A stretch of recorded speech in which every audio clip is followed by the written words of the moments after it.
Ho ho ho hoy everybody, and welcome to my Christmas video for 2019. Last year I did my top 10 Christmas films, so as you will have seen, this year I'm doing my top 10 Christmas television shows. If you haven't watched last year's, or as a reminder if you did, last year I hosted a Christmas quiz at the Yankee Club where I host quizzes. And I bought a huge great box of Christmas crackers to give out, and I had loads left afterwards. So what I did last year was that I pulled a cracker in between each of my top 10 films and read the joke, showed the bit of shit inside, and tried to put all 10 hats on together. I'll be doing the same this year, but I'm not putting my hats on. But I just need to get rid of these crackers. So before I do that, so these are my top 10 Christmas TV episodes. These are all, he says, having a quick look. Yes, these are all Christmas specials of TV shows, as opposed to, so it's The Snowman isn't in here, for example. Robbie the Reindeer in Hooves of Fire I was tempted to put in, but I've decided to leave. These are Christmas specials of normal TV shows. Some honourable mentions before I get into my top 10. I always love the Strictly Come Dancing Christmas specials. As regular viewers will know, I'm a big Strictly fan. So they're always really good entertainment. I preferred it in the old days when it used to be celebrities who had never done the show before who were on it.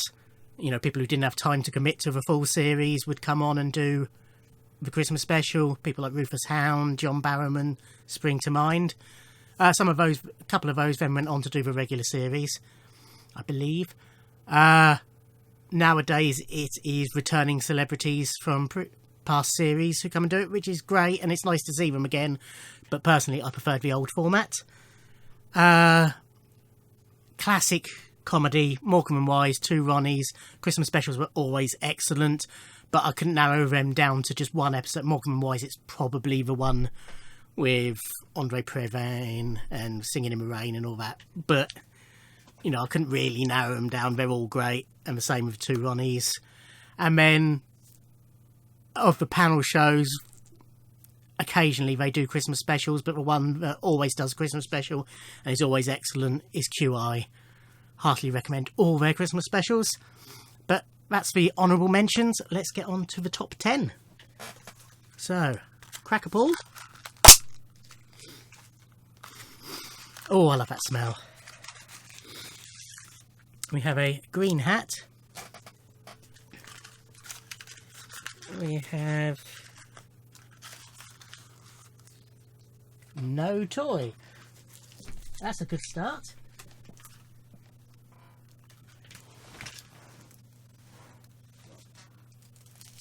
No toy in that one.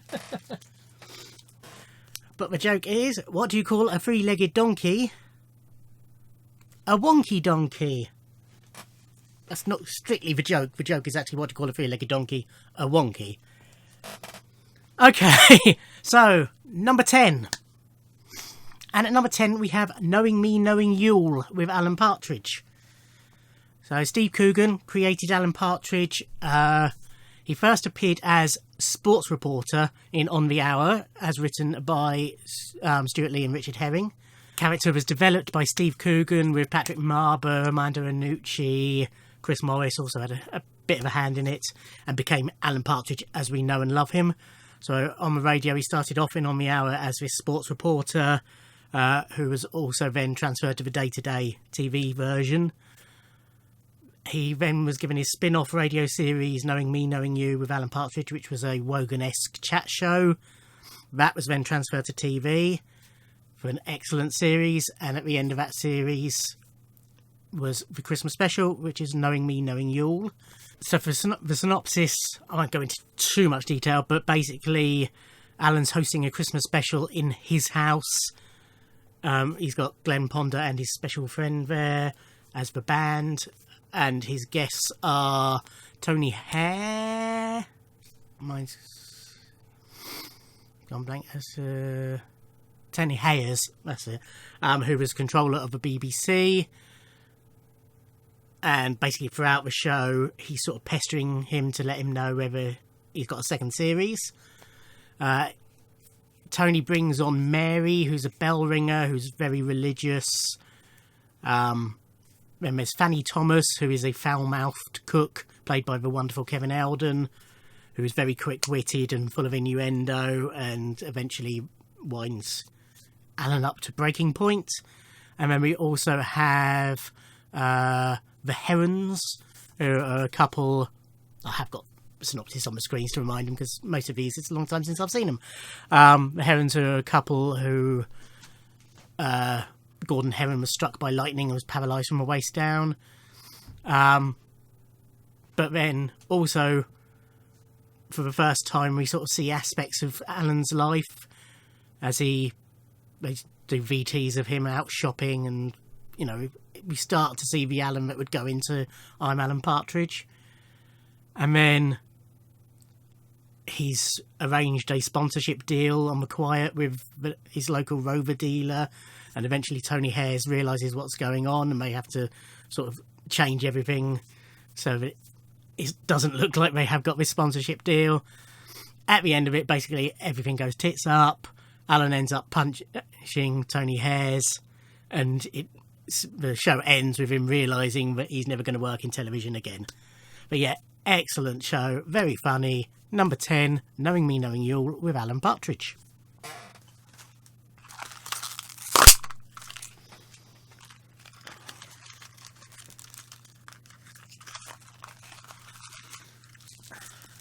Red Hat.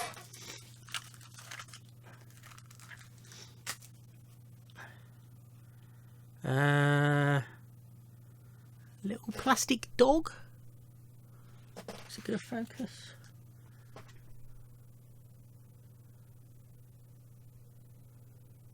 No. Ish.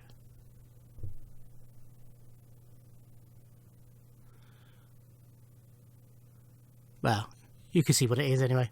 Piece of shit. And the joke. What do you get if you cross Santa with a duck? A Christmas quacker. Number 9. Number 9 is the only proper Christmas episode of my favourite ever TV show, which is Buffy the Vampire Slayer. Now, this episode isn't one of my favourite episodes of Buffy. It's pretty low, actually, in the rankings, if I were to rank all the episodes of Buffy. But a poorer episode of Buffy is still better than 95% of any television shows ever made. So that's why it's still in my top 10. And this is Amends. So this was season 3, episode 10. And it's sort of the aftermath. In series 2, Angel had become Angelus and had gone wrong again and started killing. At the end of season 2, Buffy cured him. Just prior to this, Willow and Xander had been caught kissing by their respective partners, or in correct order, Oz and Cordelia. And this episode sort of deals with the aftermath of that. But as I say, it's set at Christmas, and Angel's having bad dreams, showing what he did as Angelus, both recently and in a distant past. And he's feeling guilty about it, and he decides he's had enough. He's going to go up onto the hills above Sunnydale at sunrise and kill himself, basically. And there's lots of other bits around Oz and Willow getting back together, Cordelia and Xander definitely not getting back together, Cordelia becoming old Cordelia and being, bitchy towards the Scooby Gang and what have you. It turns out that the first, who are the first? The first evil, basically a manifestation of all the evil that's ever happened in the world, have been tormenting Angel with these visions and driving him to the suicide. Rough sort of spoilers, but it's old. Buffy basically goes up, finds Angel, just as the sun's meant to be coming up. In the middle of this heatwave in Sunnydale, there's a freak snowstorm, and it's said that the sun will not be appearing that day. And so Buffy and Angel walk off hand in hand. It's schmaltzy, it's not a great episode, as I say, but it's still, as I say, better than most television ever made. So number 9 is Amends from Buffy the Vampire Slayer.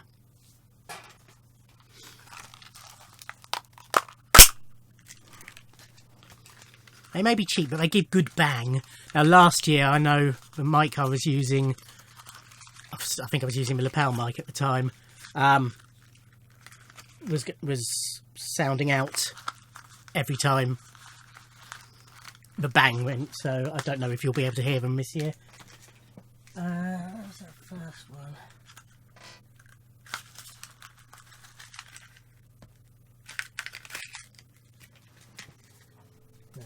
I thought this one didn't have a thing in again, but it was caught up right in the end.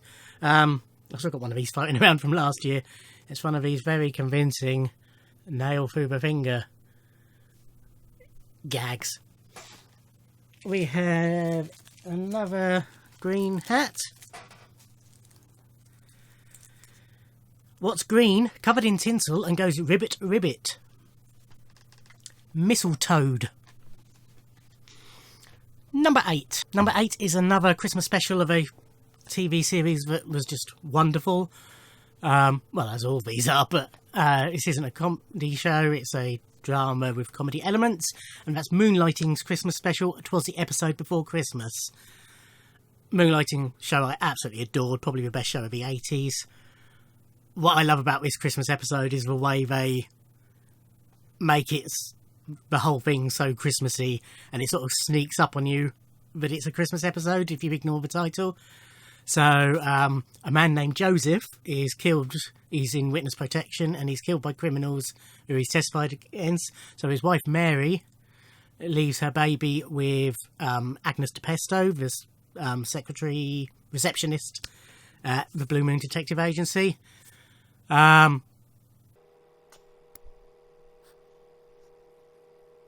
I'm reading the synopsis and there's a plot element that's sort of missing in the synopsis. What it says, I'll read it. A man named Joseph is murdered by criminals he testified against, and his wife Mary leaves her baby in Agnes's apartment. She enlists Maddie and David to help find the baby. Presumably the baby goes missing. I can't remember, to be honest. I haven't watched this since I worked my way through the box set, which was 5+ years ago probably now. But baby goes missing, so Agnes gets Maddie and David to help find it. They encounter 3 FBI agents, all called King, the 3 Kings. The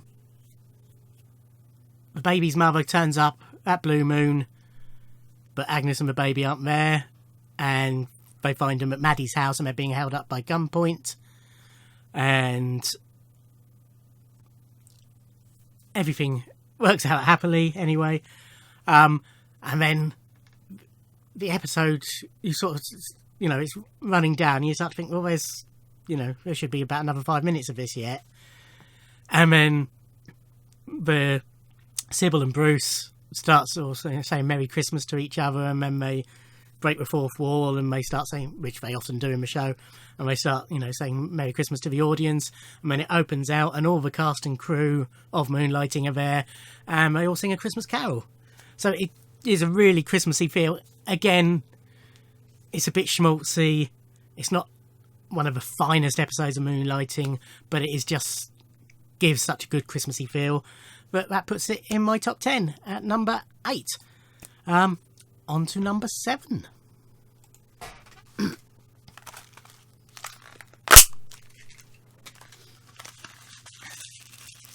Another red hat. So that's... I'm sure we went through this last year, but it didn't turn out to be true. But the 2 gold ones have had green hats, and the 2 silver ones have had red hats. We've got a big plastic car. Which football team did Baby Jesus support? Manchester United.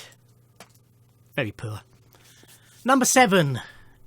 in my all-time top 10 Christmas TV episodes is The Goodies and the Beanstalk. There are elements of this episode I could lose, but overall, it's a great Christmas episode. So the three goodies are down and outs. They've got no money. They're living in the park. They decide to sell their trandom, Bessie. Buttercup, they call it.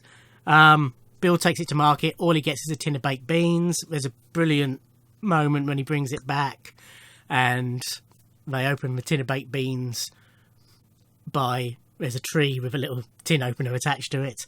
So they open it and rather than eat them, they just pour them all over Bill's head. But then Graham has an idea and he takes one bean and he plants it. And they wait and they wait and then they just look at each other and shake their heads and walk off. And suddenly there's a massive explosion and this huge great beanstalk comes out and chases them across the world pretty much. And then finally grows upwards. Cut to, there's an advert for an episode of It's a Knockout. Part of the competition is to climb a beanstalk, so the goodies enter to represent Britain, and this brilliant goodies-esque slapstick It's a Knockout style competition. Eventually they climb a beanstalk and they find, it's Jack and the Beanstalk hits. They find a big castle and eventually find the room where the giant lives. However, the giant actually turns out to be Alfie Bass, a small man. They find all these golden eggs, and Alfie tells them they can have the golden eggs if they work for him. Let's just make sure I'm getting that right. Yes. He turns out to be a tyrant. They decide they don't want to work for him anymore. They do a good routine. They sort of dress up as the Marx Brothers and do a good routine to Who Wants to Be a Millionaire. Then when he's asleep, they steal a load of golden eggs and escape. And then this is the bit that never quite does it for me. The geese chase after them and try and bomb them with the golden eggs and they explode and everything. It's fun, but it's an element of the show that I could do without. People are now going to hate me because whenever I criticise the goodies in any way, if anybody watches this anyway, who watched my goodies video when I unboxed it, they all hate me for having an opinion. Basically, and eventually they get back successfully and the story ends. But yeah, it's I love the goodies. It is a great episode. It's just that one bit. It's only a couple of minutes, and it's not terrible. It just doesn't make me laugh, basically. But yeah, other than that, brilliant episode. Number, what are we, 7? 6? 7. Yeah, number 7, The Goodies and the Beanstalk. On to number 6.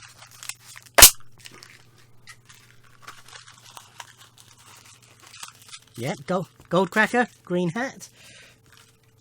And another one of them.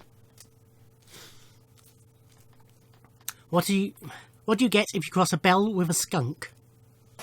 Jingle smells. Number 6 is The Devil of Christmas, episode 1 of series 3 of Inside Number 9. Inside Number 9 is a great series. If you're not familiar with it, Reece Shearsmith and Steve Pemberton from A League of Gentlemen write and star in every episode. Every episode is a standalone episode. The only connection is that they all are set inside number 9.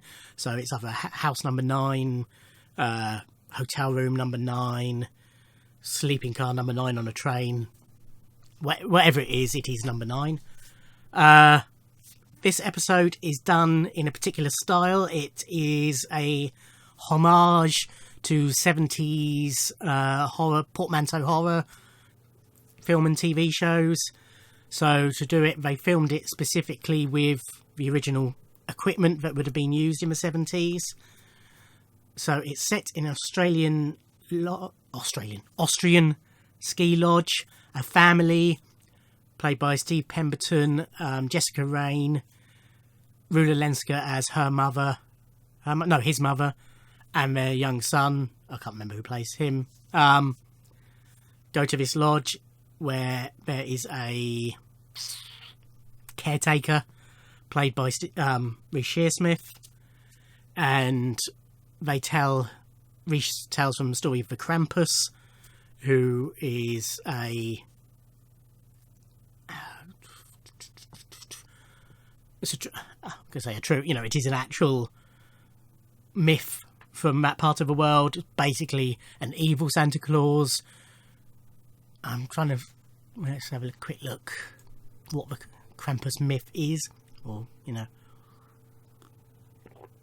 it's a half goat, half demon who punishes children who've misbehaved. It doesn't seem to be a particular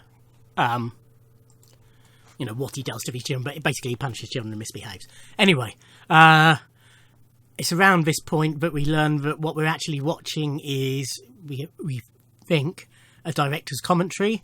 So we have the voice of Sir Derek Jacobi as the director of the show, and he suddenly stops it and points out a continuity error, and it rewinds, and so the story continues, and we realise we're watching the recording of this show, and then, as I say, we've got the commentary going on as well. And it develops. Then towards the end of a show, there's a scene where there's a sort of a romantic scene. I won't go into too much detail of the plot in between. There's a romantic scene. The romantic scene finishes, and Reece Shearsmith's character leaves, and another actor playing the same character appears. And it turns out basically what we're actually watching is a snuff film. And the commentary is actually a statement being given to the police. That's basically the plot, without going into too much detail. But as with all Inside Number 9s, it's just masterful, really good. The whole style of it is done magnificently, and the twist at the end you do not see coming. Just really, really, really good episode of Christmas television, of a great show. That's number 6. The Devil of Christmas from Inside Number 9.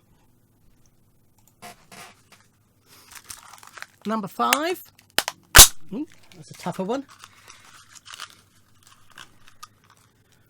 We have a comb. We have Kel Surprise, a red hat. Who is Santa's favourite singer? Elvis Presley. Number 5 is Holy from Bottom. Holy was the 5th episode of the 2nd series of Bottom. Bottom being Rick Mayall and Ade Edmondson as Richie and Eddie. A sort of a progression of their characters from Filthy Rich and Cat Flap-ish. But I'm sure you're familiar with Bottom anyway. Holy, great episode. It starts with Richie disguised as Santa entering Eddie's room, but Eddie's got this homemade security system which Richie sets off, and he ends up hanging.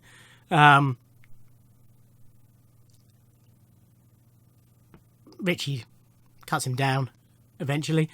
Eddie cuts him down eventually. We find out their Christmas gifts are just the ingredients of a Christmas dinner.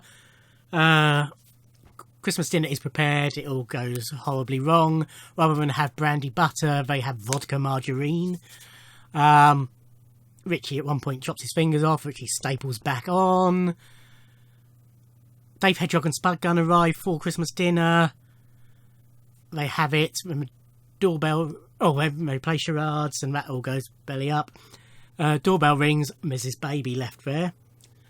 So they bring the baby in and decide to give it gifts.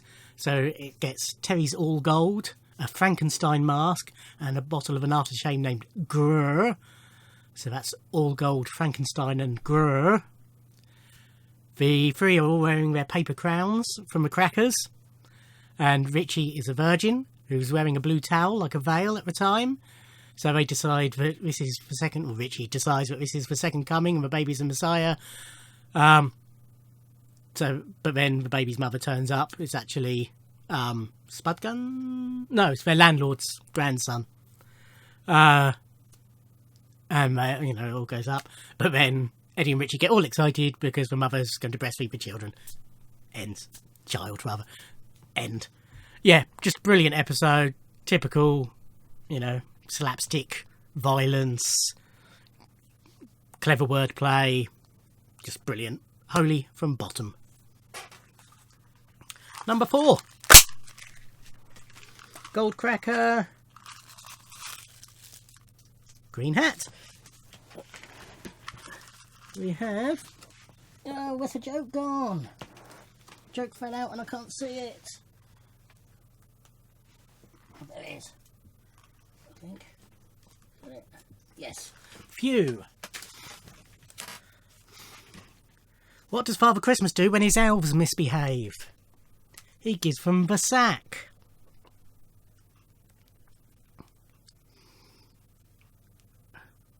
This isn't going to fit up there. Comedy moustache. Okay. Number 4. And we have Doctor Who Christmas Special. Love Doctor Who. Christmas specials have only really been a thing since New Who. There was the Feast of Stephen from season 3 back in the William Hartnell era. It's huge. The Daleks' Master Plan was, I think it was like a 7-part series. And in the middle of that, an episode happened to fall at Christmas. So they slightly dismissed the plot of that series and did a vaguely Christmas special episode. And at one point the Doctor actually turns and breaks the fourth wall and says, "Merry Christmas to you all at home." Other than that, really, there was no element of Christmas. That was it. Until New Who. I enjoy all the Doctor Who Christmas specials, some of them more than others. Christmas Invasion didn't have enough Doctor in it. Runaway Bride was good apart from the ending. Voyage of the Damned I really liked. The Next Doctor I really liked. End of Time Part 1 wasn't really a Christmas episode. It was just the first part of David Tennant's last story.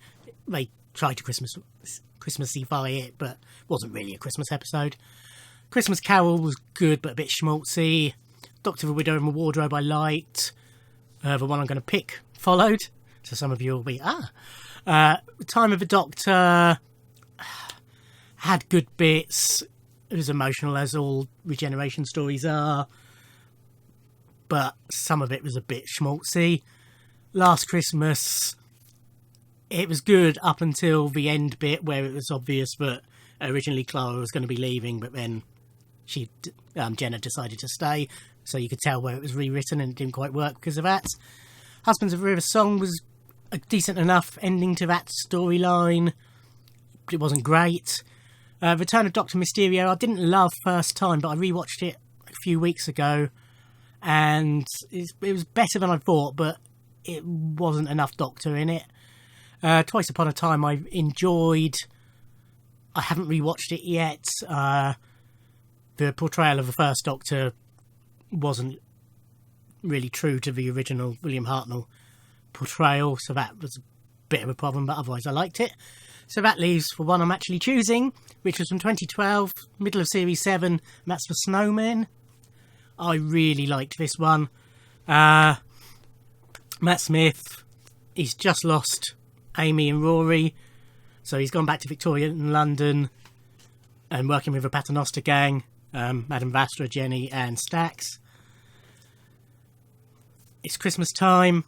He meets this barmaid, Clara Oswald, who we, the audience, knows looks very much like Oswin Oswald, who he met in Asylum of the Daleks at the start of that series, but he only ever heard her voice, so he wasn't aware that they were very similar looking.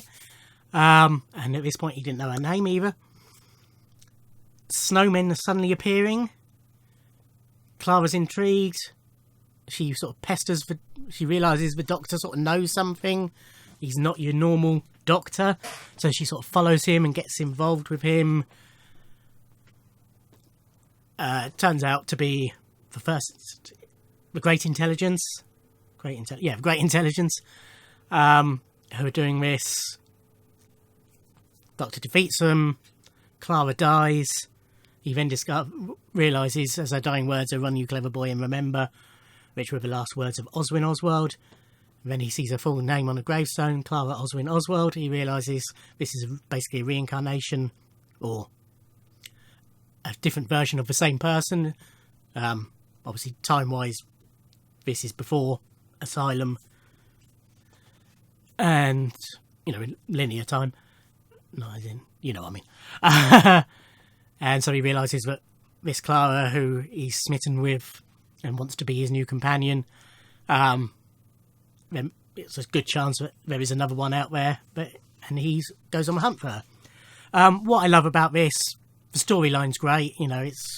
It's Christmassy, it's scary, it's a good episode. I love Clara, particularly at the start. The Matt Smith era. I enjoyed her with Peter Capaldi as well, but the character did change a bit. And Jenna looks great. I love the Paternoster gang in all their episodes, always have. There's some brilliant gags in this, particularly my favourite is the Thomas gag. Hold on. No. Is that in this one? No, ignore that. That's not in this one. No, that's in later one. No, not the Thomas. Ignore that then. But there's some great gags in it. The bit with the memory worm and Strax is brilliant, very funny. It's just a really, really good episode. So yeah, that's my fourth favourite Christmas TV episode, the Snowmen episode of Doctor Who. On to number 3.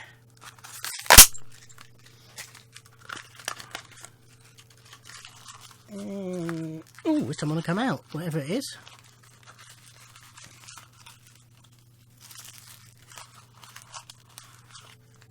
Oh, it's a little... Yeah, I had one of these before. Little spinning top. Nothing exciting. They work quite well. Get boring very quickly. We got a purple hat. Who hides in the bakery at Christmas? A mince spy.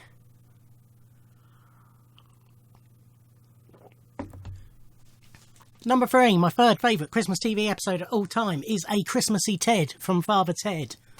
Love Father Ted. Just magnificent, magnificent show. It's Christmas special. Just great. Basic synopsis. Ted and Dougal are shopping in a big department store. They get trapped in a lingerie department, which is Ireland's biggest lingerie department. Ow, right in my eye. Oh.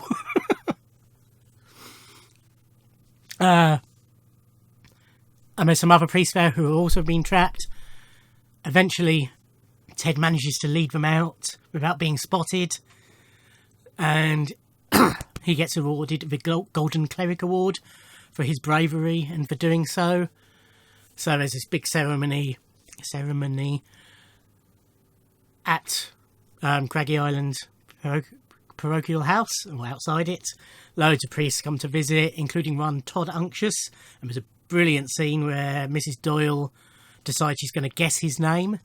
And she goes through hundreds of names, including Andy Riley, who works with, or has worked with Graham Linehan and Arthur Matthews, and Neil Hannon of Divine Comedy, who composes music, plus many others.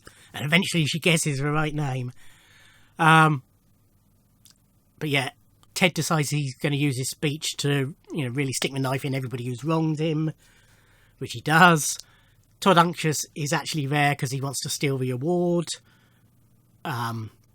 Eventually, that leads Ted to realise that he shouldn't be after all these awards. He should just be happy with life. So he gives his award away to Dougal, who goes power crazy. But yeah, it's just a really funny episode. There's some excellent moments in it. It is a little bit too long, probably, for a comedy. I think it's 45 minutes odd, as opposed to half an hour. So there's a couple, it could have been tightened. And I know Graham Linehan agrees with that in his commentary to it. He says the same. But yeah, it is just a really, really good episode. Really funny. A Christmassy Ted. Number 2,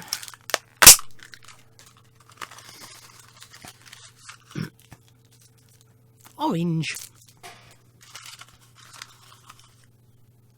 A giant paperclip. Might be handy, actually, right? You never know. What's white and goes up? A confused snowflake. That's just not funny at all. Okay, number 2 and number 1 are pretty much equal, but I've just put them this way round. Just because, basically. Number 2 is the League of Gentlemen Christmas Special, aka You'll Never Leave. League of Gentlemen with Python, my favourite comedy act ever.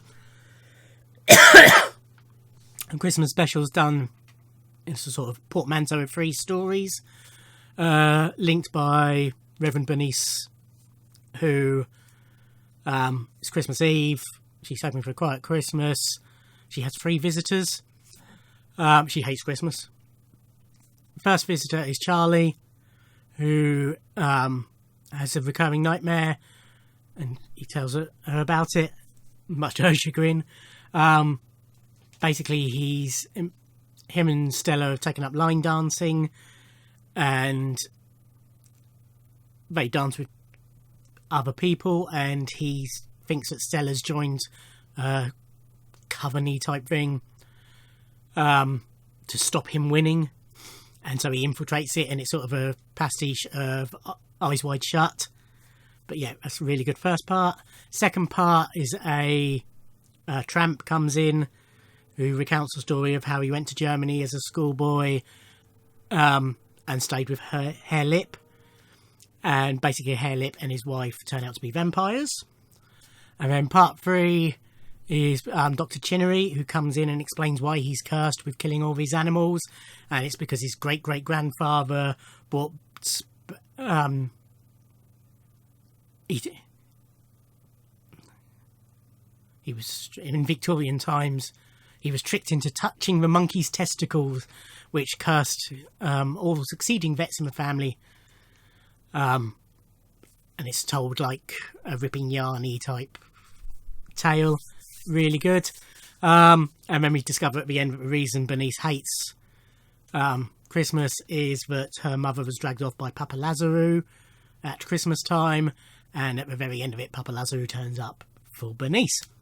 But yeah, very, very, very good Christmas episode. Very dark, you know, in some ways quite un-Christmassy, but very much in the style of the old Christmas ghost stories and what have you. Very funny. Highly recommend League of Gentlemen Christmas Special, You'll Never Leave. And finally, everybody says, number 1. And we have Back to a Red Hat. And we end as we started. What do you call a 3-legged donkey? The wrong answer, a wonky donkey. And we have another blue plastic car. So, my number 1 Christmas special of all time is Blackadder's Christmas Carol.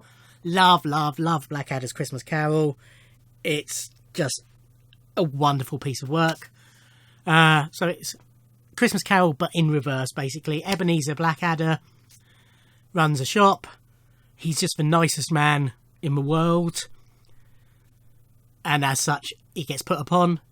So he ends up giving everything away and having nothing left for Christmas himself.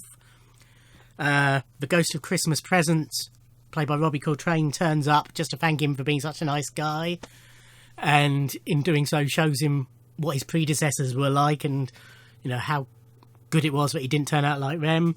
So we go back. We don't go back to the Blackadder times, but we go back to Blackadder 2 times and Blackadder 3 times. This was between 3 and 4 chronologically. And indeed, you know, story-wise, because it was Victorian times, which obviously are between Regency times and First World War. Yeah, so we go back to those times and we see those Blackadders with the correct cast, if you like. And then he says, oh, weren't they horrible? So, you know, if I was like them, what would happen?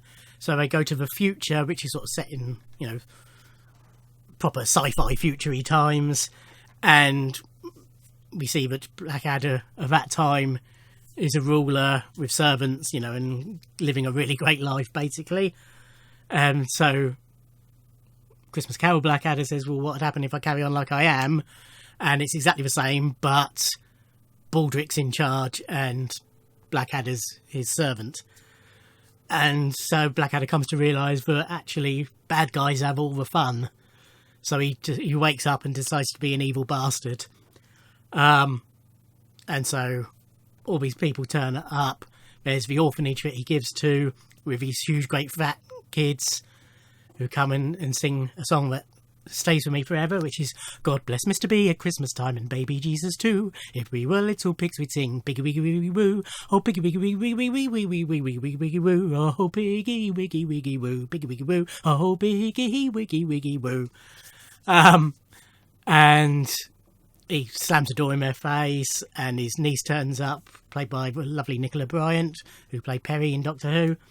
And he sends her packing with her wet fish of a boyfriend, and then this couple come who sort of begging, and he sends them on their way, but that actually turned out to be Queen Victoria and Prince Albert, who were there because they'd been told he was the nicest man in Christendom and were going to give him £50,000 and a title and what have you, but because he's insulted them, he got nothing.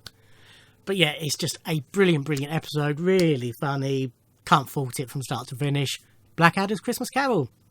So that's in a very long video. My top 10 Christmas TV shows. Thank you for watching, first of all. I'm sure it's only going to be regulars watching this, but if it's not, feel free to watch all my other videos. At the moment, I'm basically just showing off my collection, but once I've got that out of the way, I will be doing more of these style of videos. That's the word I'm looking for. For my regulars, this will probably be the only video that goes up this week. Videos are slowed slightly as the last couple of weeks, as you've noticed. I've got videos recorded, I just haven't had time to edit them and upload them because it's Christmas. So yeah, this will probably be the only one that goes up this week. Towards the end of the week or start of next week, there will probably be, hopefully, if Father Christmas is good to me, my Christmas haul video. And then in the new year, we'll carry on with the collection videos. Hopefully they'll be done within a few months. Hopefully. I enjoy filming them and I enjoy showing it all off, but it just takes time that I'd rather be making other videos, you know, top 10s, rankings, reviews, that sort of stuff. But we will get there anyway. Yes, so as I say, thank you for watching. Merry Christmas. If you don't celebrate Christmas for whatever reason, I hope the time is tolerable. Happy holidays, I believe they say. But yeah, if Christmas isn't your thing, A, well done for watching this far. B, I understand.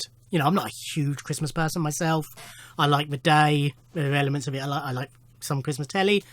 I like some Christmas films, but if you watch my Christmas film thing, you'd have seen that most of those aren't overly Christmassy films. I like a lot of Christmas music. I like Christmas food, obviously. You know, I do like Christmas. I just think it's a lot of fuss that goes on for too long. You know, the build-up is far too long, and it's an expensive time, and there is a lot of pressure to spend a lot of money, basically. But yes, that's, you know, for those of you who have asked me about Christmas because of previous videos, that's basically my opinion. I like Christmas, but it's just too much of it. But I'm obviously not a humbug. I wouldn't be sat here with this on and doing this video if I was a humbug. But anyway, enough about that. Merry Christmas. As I say, if you don't do Christmas, but you have watched this far, thank you. And I hope the time is tolerable. You spend it how you like.